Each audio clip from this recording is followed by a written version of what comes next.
सो हमारे जो special guest थे डॉक्टर प्रसाद वो भी आ चुके हैं। सो प्लीज़ रहे डॉक्टर दीपक हमें कंटिन्यू करेंगे, उसके बाद फिर हम आपको पूरे डिटेल्स बनाएंगे। तो आप लोग प्लीज़ सेटल डाउन रहे और जिन्होंने एनरोलमेंट नहीं किया है वो एनरोल करें।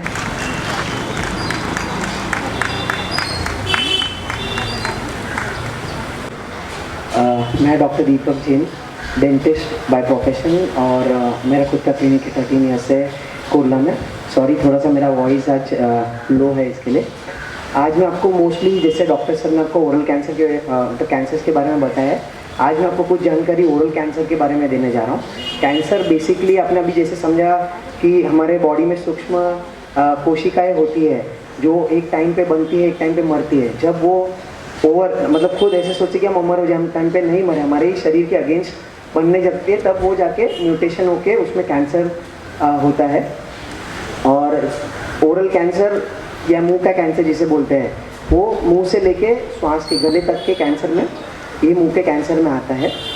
ये कैंसर आपको होंठ पे, आपके जबड़े की हड्डियों के अंदर, जीभ के नीचे, जीभ पे, तालू पे, अगर गले के जहाँ पे हम गाना निकलते हैं, गले के यहाँ पे साइनसिस में, यहाँ पे कहीं पे भी ये कैंसर हो सकता है। ये ओरल कैंसर होने की, ओरल कैंसर अगर जैसे भी डॉक्टर्स ने बोला है, ब्रेस्ट कैंसर, सर्वाइकल कैंसर, ये इंडिया के टॉप 2 में आते हैं अभी। और जो बहुत ही फास्ट इंक्रीज हो रहा है वो है ओरल कैंसर, जो इंडिया में ऑल ओवर द वर्ल्ड में one of the India top में है ओरल कैंसर के। इसमें 3rd नंबर पे कैंसर, क्योंकि यहाँ पे हमारे यहाँ पे तंबाकू, गुटखा, जर्दा, खैनी और अल्कोहल, ये कंजप्शन दूसरे कंट्रीज़ के मुकाबले रॉ टोबैको का कंजम्पशन बहुत ज़्यादा है। जैसे डॉक्टर ने बताया कि सेकेंड होता है HPV वायरस, उसकी वजह से भी आपको ओरल कैंसर्स होते हैं। 3rd one of the reason, एक और रीज़न जो है कि हमारे यहाँ पे डेंटल, जो आपके दांतों के लिए भी निगलेक्ट बहुत है। हम बहुत बार ध्यान नहीं देते हैं। 32 दांत है, एक दांत चले गया तो क्या फ़र्क पड़ेगा, या कहीं पे बार बार आपको पस हो रहा है, कहीं पे आपका एक दांत टूट के जख्म हो रहा है, वहीं पे बार बार आपका टंग कट रहा है, बार बार आपके गाल के अंदर उसके जैसे जख्म हो रहा है, तो बहुत बार हम लोग सिर्फ जेल लगाते हैं या डॉक्टर्स को दिखाते भी नहीं है। उस वजह से भी, वो इरिटेशन की वजह से वहाँ पे चमड़ी में चेंजेस होने लगते हैं लंबे टाइम में, और आपको कैंसर होने के चांसेस बढ़ जाते हैं।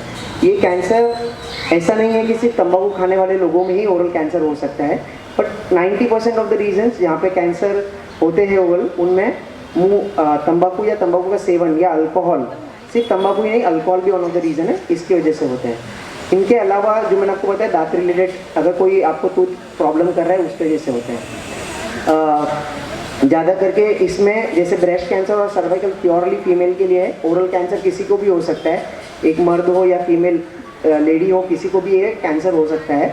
बच्चों में भी ये कैंसर आजकल होने लग गया है, यंगस्टर्स में, क्योंकि आज की जो जनरेशन है वो टोबैको का कंजम्पशन बहुत ही ओवर यूज़ हो रहा है, अलग अलग तरीके से। सिगरेट, वेप भी हो रहा है, हुक्का भी ज़्यादा ले रहे हैं। वन ऑफ द रीज़न कि हमारी जो पहले से प्रथा है, बहुत बार हम लोगों ने गाँव में देखा है, या अपनी दादी या बहुत लेडीज़ को देखा रहेगा कि वो बोलते कि हम लोग डॉक्टर तंबाकू नहीं खाते, हम सिर्फ मिश्री लगाते हैं। तो मिश्री लगाना भी एक तंबाकू ही है, तंबाकू का फॉर्म ही है। हम लोग पान खाते हैं, पान के अंदर सुपारी आते हैं, तो वो भी एक तंबाकू ही है। ऐसे ही देखते देखते जब आपके घर में बच्चे बड़े होते हैं तो उनको ये लगता है कि ये नॉर्मल है, मेरी मम्मी, मेरी दादी तो रोज़ खाती है, तो हमने कभी खा लिया तो क्या होता है। तो जब ये कॉलेज या स्कूल में जाते हैं, आजकल बहुत बच्चे, पेरेंट्स आते हैं कि सर हम लोग ने हमारे बच्चों को पता ही नहीं चला कब उन्होंने ड्रग्स शुरू कर दिया है। तो one of the reason drugs शुरू करने के लिए भी यही है कि वो जब आपको रोज़ देखते हैं सिगरेट पीते हुए, तंबाकू गुटखा खाते हुए, तो उनको लगता है कि मम्मी तो तंबाकू खाते हैं, डैड खाते हैं, तो मेरे लिए भी ड्रग्स करना कॉमन है। ये वजह से बच्चों लोगों ने बहुत ज़्यादा आजकल तंबाकू का सेवन शुरू किया है। तो हम लोगों को ये प्रथा पहले बंद करनी है। तंबाकू कोई भी फॉर्म में हो, अगर मिश्री हो या सुपारी हो या गुटखा रखना हो। आज कोविड के टाइम में हमने देखा था लोगों के पास खाने को नहीं था, बट दारू की दुकानों में लाइन लगी थी, गुटखा 50-50। आज अगर मैं आपको बोलूँ एक नारियल पानी बाहर पीने के लिए, तो आप सोचेंगे 60 रुपये का नारियल पीऊँ कि नहीं पीऊँ, बट गुटखे के दिन के 3-3, 4-4 पैकेट्स खा जाता है। तो ये हमारे यहाँ पे विडम्बना है कि इतना सब जानकारी रखने के बाद में भी हम ये लाइटली लेते हैं कि मुझे कैंसर नहीं हो सकता है। खास करके ये बहुत मिथ लोगों में है कि सर मेरे दादा दादी तो 50 साल से तंबाकू खाते हैं, उनको कैंसर नहीं हुआ। तो वो भी गलत रहा था ही थे, उनका नसीब अच्छा था कि उनको कैंसर नहीं हुआ है। तो इसके वजह से आप शुरू करो, ऐसा नहीं है। मैंने, मेरा दोस्त अभी 4 साल पहले ही उसको खोया, जो मेरे एज का था, 36 का, और हार्डली कभी वो तंबाकू खाता था, बट और उसको अल्कोहल का कंजम्पशन था। और ये रहता है कि बहुत लोगों को मुंह में छाले आते हैं, उनको लगता है हमको सिर्फ मिनरल्स कम है या कुछ कमी की वजह से आ रहे हैं। तो इन छालों को रिपीटेडली अगर आप आ रहे हैं तो प्लीज़ उसको अवॉइड मत कीजिए। एक डेंटिस्ट सबसे बेस्ट पर्सन रहता है जो आपका ओरल कैविटी चेक करता है, क्योंकि वहाँ पे लाइट्स इक्विपमेंट्स ऐसे रहते हैं, वो आपको चेक कर सकते हैं। मुंह में कहीं पे अगर आपको लाल या वाइट पैचेस आ रहे हैं, मुंह से कहीं खून आता है, आपके गम से ब्लीड हो रहा है, अगर आपके दांत अचानक से लूज होने लग गए, तो ये बहुत आम राय है लोगों के बीच में कि दांतों पे इतना ध्यान नहीं देना। शायद अगर आपकी आँख 2 में से 1 खाली हो जाए तो आप तुरंत जाएंगे डॉक्टर के पास में 3 दिन में, पर दांत के लिए हम लोग जनरली इतने अवेयर नहीं है। तो यही एक ओरल कैविटी है जो आपको खाना खाने निगलने में तकलीफ हो रही है बार बार रिपीटेडली, तो आप प्लीज़ आपके डेंटिस्ट को दिखाइए, वो आपका एक सबसे बेस्ट पर्सन है जो आपको रूटीनली डायग्नोज करेगा। और थर्ड चीज़ है कि ओरल कैंसर के लिए एक और चीज़ है कि हम लोग बहुत बार कहीं पे लम्स बन जाते हैं, गांठ आ जाती है छोटी सी, वो भी अवॉइड करते हैं। कहीं पे फर्स्ट डिस्चार्ज रहता है वो अवॉइड करते हैं। तो ये सब रीज़न साइंस है आपको कि अगर आपको कहीं पे भी ये लक्षण दिखते हैं, जैसे लाल और वाइट पैच दिखते हैं, आपके मुंह से खून आ रहा है, या रिपीटेडली आपका मुंह खुलना कम हो गया, ये OSMF करके है, जो आपका जैसे जैसे लॉन्ग टर्म में आप तंबाकू खाते जाता है तो मुंह खुलना कम हो जाता है, 2-3 फिंगर भी नहीं रहता है। तो ये सब चीज़ों को अवॉइड मत कीजिए। ये सब आपके लक्षण रहते हैं जिससे आपको कैंसर होने के हाई चांसेस हो जाते हैं। जो आप मूवी में भी गवर्नमेंट इतना खर्चा करती है दिखाने के लिए कि कैसे आपको खाने के बाद कैंसर होता है, कैसे मुंह का पार्ट कट करना पड़ता है, कैसे दिखने के बाद प्रॉब्लम्स होती है, टंग से आप बोल नहीं पाते, आधी जीभ चली जाती है, तो ये सब सच है। बट क्योंकि रोल मॉडल्स ऐसे हो गए, आज कोई हीरो, कोई फिल्म स्टार, कोई क्रिकेटर, एथलीट ऐसा नहीं है जो तंबाकू को प्रमोट नहीं कर रहा इनडायरेक्टली। तो कहीं ना कहीं ये भी रॉन्ग मैसेज जाता है लोगों को, वो खुद कंज्यूम नहीं करते होंगे बट इनडायरेक्टली ये मैसेज जाता है कि हम ये सब खा रहे तो हम अच्छा खेल रहे हैं। ऐसा नहीं है। आप प्लीज़ ये सब देख के हैबिट्स को चालू मत करिए। कोई भी एनर्जी ड्रिंक्स वगैरह है, ये सब है, ये सब उनके वो खुद 30,000 रुपये लीटर पानी पी रहे होंगे। विराट कोहली है जिनका पानी तक बाहर से आता है, तो आपको लगता है कि वो टॉबे को कंज्यूम करते होंगे या इलायची खाते होंगे? वो नहीं खाते हैं। तो ये सब एक अलग चीज़ है। तो कहीं ना कहीं हम लोग हमेशा डॉक्टर्स को ही रॉन्ग रिलेट कर देते हैं कि डॉक्टर्स ही हमको नुकसान दे रहे हैं, डॉक्टर ही हमारा खर्चा बढ़ा रहे हैं, बट कहीं ना कहीं ओवरऑल हम लोग देखते नहीं है। बहुत छोटा सा डिस्क्लेमर रहता है नीचे कि ये पान तंबाकू रहता है उसके अंदर, सब चीज़ों के अंदर। तो ये सब हैबिट्स को प्लीज़ बंद करिए नशा मुक्ति के लिए।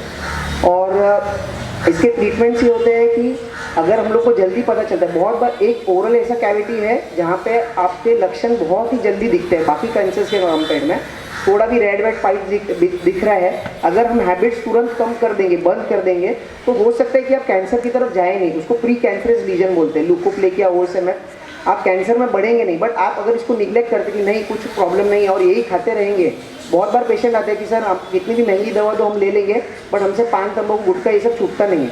अगर आप कितनी भी महंगी दवाइयाँ कराइए बट अगर आप ये हैबिट्स को कम नहीं करेंगे, आपके डेंटिस्ट या जो नशा मुक्ति के कैंपेन चलाते हैं वो आपको इसमें हेल्प करेंगे। जैसे आज का आज आपने एक दिन में 10 पैकेट तंबाकू खाना एक दिन तो नहीं चालू किया था, वैसे एक दिन में कसम खा के ये हैबिट छूट नहीं सकती है। आपको आपका फैमिली का सपोर्ट लगता है, आपके डॉक्टर्स काउंसिलर आपको गाइड करेंगे और धीरे धीरे ये हैबिट्स कम हो जाती हैं। तो ये ओरल कैंसर के रिलेटेड है जो इंडिया टॉप कर रहा है। ये इंडिया को हैबिट्स को अपने को कम करने की ज़रूरत है। बाद में ट्रीटमेंट बहुत सारे होते हैं, जैसे कि अगर आपको बहुत बार गांठ रहती है, अगर इनिशियल स्टेज में डायग्नोज हो गई है तो हम लोग विदाउट रेडिएशन, विदाउट कीमोथेरेपी छोटे से ऑपरेशन से ठीक हो जाता है। और कितनी बार एडवांस जाने पे हम लोग कुछ भी नहीं कर पाते।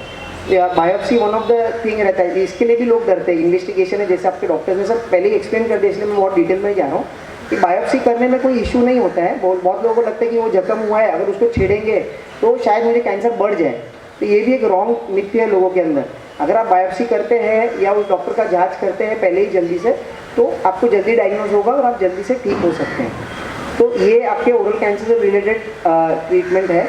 इसमें सर्जरी भी रहती है, इसके बाद में हर केस में रेडिएशन या कीमोथेरेपी लगती है, ऐसा ज़रूरी नहीं है और आप रिकवर हो सकते हैं। अगर आपको चाहिए कि आपका ये फेस, बहुत बार ब्रेस्ट कैंसर वगैरह ऑपरेट होने के बाद में फिर भी लुक्स वाइज इतना इशू नहीं आता, बट फेस में अगर आप ओरल कैंसर के पास जाएंगे तो आपका पूरा आधा हड्डी चले जाता है, आपका जीभ चले जाता है, बोलने में आपकी टंग नहीं रह पाती है। तो बहुत सारे कॉम्प्लिकेशंस है। तो प्लीज़ ये हैबिट्स खास करके बड़े लोगों को शुरू करनी पड़ेगी। मैंने बच्चों से तो एक जनरेशन है, बट ज़्यादा करके ये आदतें बड़े लोगों को देख के चालू होती है। जब घर में दादी दादा पप्पा मम्मी यही जब चालू करते हैं हैबिट्स करने खाने के लिए, तो वो किसी से भी बहक जाते हैं। जब बाहर कोई बोलता है ये करो, कुछ प्रॉब्लम नहीं है, तो सबसे पहले आपको बंद करना है। ऐसा नहीं बोल सकते, जितने दादा दादी बोलते हैं हम तो अभी मरने वाले हैं, तो हम तो ये खाना बंद नहीं कर सकते। आप कब मरेंगे, कोविड के बाद हमने देखा है कौन कब मरेगा ये किसी को नहीं पता है, यंगस्टर या ओल्ड। तो अभी भी आपको चांस है कि प्लीज़ ये हैबिट्स को कट करिए, सब कैंसर के लिए, सिर्फ ओरल नहीं है, बाकी कैंसर का भी सबसे पहला रीज़न आपको अल्कोहल, तंबाकू ये बंद करना सबसे फर्स्ट रीज़न है। और मिश्री कोई भी फॉर्म में तंबाकू नहीं लेना है अपने को। और बहुत सारे और किसी को कुछ डाउट्स है ओरल कैंसर के रिलेटेड तो पूछ सकते हैं। आपने बिल्कुल सही कहा कि हम लोग क्रिकेटर्स और फिल्म स्टार को देख के इंस्पायर्ड होते हैं। ऐश्वर्या राय ज़रूरी नहीं है कि वो लक्ष्य से नहाती होगी, लेकिन 90% लड़कियां वो लक्ष्य लेंगी ऐश्वर्या राय को देखकर। तो वैसे ही जो यंगस्टर्स हैं हमारे, वो वेब में आजकल ज़्यादा इन्वॉल्व होते नज़र आ रहे हैं और हुक्का वगैरह भी बहुत ज़्यादा आम होने लगा है। मतलब लोग बोलते हैं कि ये फ्लेवर है, टोबैको नहीं है। तो इसके बारे में आप मतलब कुछ बताइए। नहीं, मैं वही बोल रहा हूँ कि यहीं से सब शुरुआत होती है। हुक्का में भी स्मोक तो जा ही रहा है, आपके आजू बाजू सर्कल तो वैसा ही है। क्या ये आप अपने आप से पूछे कि कोई धर्म आपको अलाउ करता है हुक्का लेने के लिए, कि ऐसे सर्कल में बैठने के लिए? डॉक्टर्स को छोड़ दीजिए, चलो डॉक्टर्स को आप ये मानते कि आपके दुश्मन है, पर आपके धर्म को तो आप दुश्मन नहीं मानते ना अपना। कोई धर्म अगर आपको बोलता है कि नशा करना सही है तो आप बेशक कर सकते हैं, मैं भी शुरू कर दूँगा। मैं भी एक जैन हूँ, मैं मतलब ये सब चीज़ें नहीं होती है। हुक्का हुआ, मैं वही बता रहा हूँ, जैसे दादा दादी के लिए कॉमन है कि वो मिश्री लगाते हैं, वो अगर ये तो मैं कहाँ तंबाकू खा रही हूँ, वैसे ही बच्चों के लिए हुक्का लेना हो गया। तो वो हुक्कों से कब ड्रग्स पे जाता है, हुक्का भी उतना ही खराब है। वेप जो आजकल चल रहा है, वेप जो लोग लेके घूमते हैं गाड़ियों के अंदर, वो भी उतना ही इक्वली रीज़न है इसका कि कैंसर के लिए होने के लिए। ये सब नशे में ही आते हैं, इक्वली जाते हैं। आपके सॉफ्ट ड्रिंक्स स्लोली करते हैं, आपको एकदम मेन रीज़न नहीं है कि आपको कैंसर हो जाएगा सॉफ्ट ड्रिंक से, बट आपके दांतों को खराब करना, क्योंकि प्योर एसिड है उसके अंदर, कुछ भी नहीं है। 10 रुपये की बॉटल में आज के टाइम पे इतनी महंगाई में सिवाय जहर के कुछ नहीं मिल सकते हैं, आपके घर पे भी कुछ नहीं मिलेगा। ओके, तो आपको लगता है कि 10 रुपये का जो है आपके एक्टर्स प्रमोट कर रहे हैं वो इतना थम्स अप वगैरह पीते हैं, इट इज़ रॉन्ग। ये देख देख के हम लोगों ने क्या चालू कर दिया, लोगों में ट्रेंड हो गया। एक तो जंक फूड स्टार्ट हो गया है, जो आप लोग बोल रहे थे कि नेचुरोपैथी नहीं, तो हम लोग का इंडिया का कल्चर ही यही था कि हम नेचुरल फूड खाते थे, पर आज हम लोगों ने बासी खाना चालू कर दिया है, जंक फूड खाना चालू कर दिया है, साथ में सॉफ्ट ड्रिंक्स भी वन ऑफ द रीजंस है। इट इज़ नॉट मतलब ऐसा प्रूवन नहीं है, क्योंकि इतना बड़ा लॉबी है इसके पीछे जो कभी ये प्रूव नहीं होने देंगे। देखो जैसे गवर्नमेंट ने एड्स चालू किए ना कैंसर के लिए, आपके टीवी के पीछे सब जगह लिख के आता है धूम्रपान, बट क्या ये बंद हुआ है पूरी तरीके से? सब जगह मिल रहे हैं, क्योंकि इसमें इतना गवर्नमेंट को इनकम है, टैक्स है अल्कोहल बिकने पे, तो कभी नहीं बंद होगा। कोविड में खाना नहीं मिला था, पर दारू मिल रही थी और लाइन लगी हुई थी। तो ये कभी भी टैक्स, आप समझ रहे, मतलब there are things to it, वो कभी चीज़ बंद नहीं होगी। ये अपने पे है, ये हमारी परवरिश पे है, हमारे घर। और कोई घर में भी रॉन्ग कर रहा है तो हम गलत करें ऐसा नहीं है, एटलीस्ट हम उनको सही कर सकते हैं। हमारी अगर हम लोग कोई गलत काम करने बोलता है, अगर हमारी परवरिश से राइट है तो हम नहीं करेंगे। और बहुत बार यंगस्टर्स क्या होता है कि किसी के बहकावे में, फ्रेंड सर्कल में, जैसे मैं भी था मेरे कॉलेज सर्कल में, तो बहुत फ्रेंड्स से जो कभी कभी ड्रिंक करते थे ओकेजनली, या था उनके अंदर कल्चर, बट मुझे ये बताया हुआ है कि हमको नहीं करना है।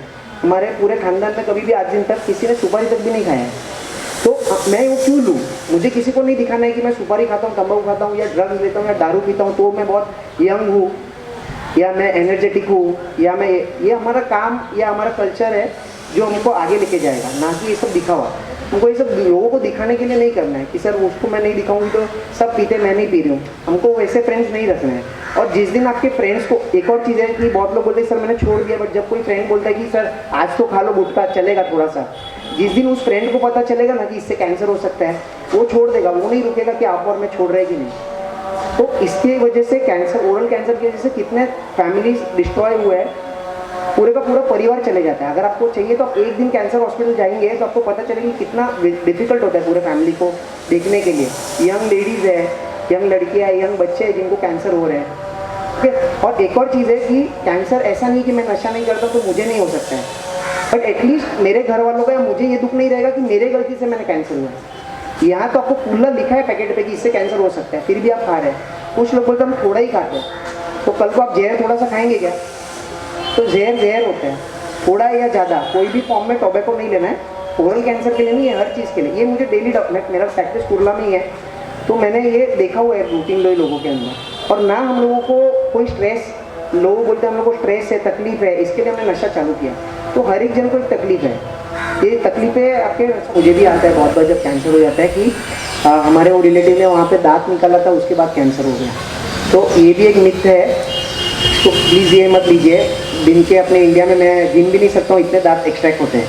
तो कभी भी दांत निकालने से कैंसर नहीं होता है। बहुत बार फैमिलीज आते हैं कि वो डॉक्टर ने दांत निकाल दिया उसके बाद से उसको कैंसर हो गया, ऐसा कभी भी नहीं होता है।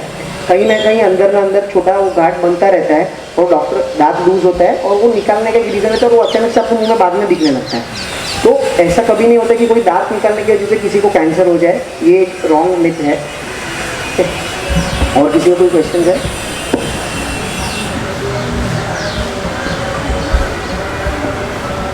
Mouth blisters are common, right? तो हम mouth blisters they are common, right? हाँ। तो हम डिफ्रेंशिएट कैसे करेंगे कि ये कैंसरस है या नॉर्मल है? यही मैं बोल रहा हूँ कि इसके लिए there are few test. Mouth blisters आपको एक पीरियड ऑफ टाइम के बाद नहीं होने चाहिए। अगर आपको रिपीटेडली हो रहे हैं तो आपके डॉक्टर्स आपकी कुछ इन्वेस्टिगेशंस करने के बाद डिटेक्ट करेंगे कि क्या ये कोई विटामिन डिफिशियंसी की वजह से आपको हो रहे हैं या ये नॉर्मल है कि नहीं है। एक टाइम के बाद माउथ अल्सर जनरली नहीं होने चाहिए। अगर रिपीटेडली हो रहे तो ये आपका अगर पेट में कोई तकलीफ है, मुंह एक साइन है जनरली जो आपको बहुत सारी चीज़ें बताता है। जैसे फीवर आता है तो अपने को पता चलता है कि कोई इन्फेक्शन हो रहा है। तो मुंह में अगर आपको बार बार छाले आ रहे हैं तो उसका रीज़न बहुत बार आपके पेट भी रहते हैं। अगर आपका स्टमक अपसेट रहता है, आपका पेट क्लियर नहीं होता है, बहुत बार आपका जैसे स्पाइसी ओवर स्पाइसी फूड खाने से भी होते हैं। तो ये आपके डॉक्टर आपको डिफ्रेंशिएट बेटर कर पाएंगे। और एक और चीज़ है सेकेंड कि प्लीज़ आप आपके डॉक्टर को कंसल्ट करिए, गूगल बाबा को नहीं। क्योंकि गूगल बाबा जो दिखाते हैं ना, आपने अपने लिए देखिए, आपने अपनी बीमारी को अगर देखा है तो क्या आपने हमेशा उसके लिए रिव्यू डाला है क्या?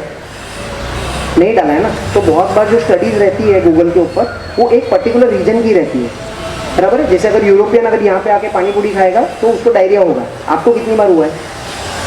नहीं हुआ है ना। तो ऐसे बहुत सारी स्टडीज़ रहती है जो गूगल पे राइट नहीं आती है। बहुत सारी छोटी चीज़ से भी, जैसे अभी आपने बताया कि कैंसर, बहुत बार ऐसा होता है कि लोगों के घर में कोई ओरल कैंसर से मर गया है, उसको मुंह में इतना सा छोटा सा छाला आएगा तो 3 दिन तक उसको नींद नहीं आती है कि सर मेरे को भी हो गया है क्या। उसको ये डर है कि मुझे हो सकता है क्या, बट वो ये तंबाकू छोड़ना नहीं चाहते हैं। वो आके हमको दिखा देगा सर मुझे है तो नहीं, और हम लोग ये भी बोल देते हैं नहीं आपको कैंसर नहीं है, ये अल्सर है। बट अगर आपको इतना ही डर लग रहा है, आपको पता है इसका रीज़न क्या है, तो प्लीज़ उसको कट करिए। जो आपका नशा है इसको कट डाउन करिए, तो धीरे धीरे आपकी बॉडी उसके लिए राइट हो जाएगी। आपके डॉक्टर जो रहते हैं, जो भी आपके फैमिली फिजिशियन है या डेंटिस्ट है, they are the best person आपको डायग्नोस मतलब डिफ्रेंशिएट करने के लिए कि ओरल ब्लिस्टर्स है आपको रेगुलरली क्यों हो रहा है। There are many things to it. तो फिर भी 3 to 6 मंथ्स रेगुलरली आपको अल्सर्स नहीं रहते हैं, वो एक लॉन्ग टर्म के बाद में वो ठीक होने चाहिए।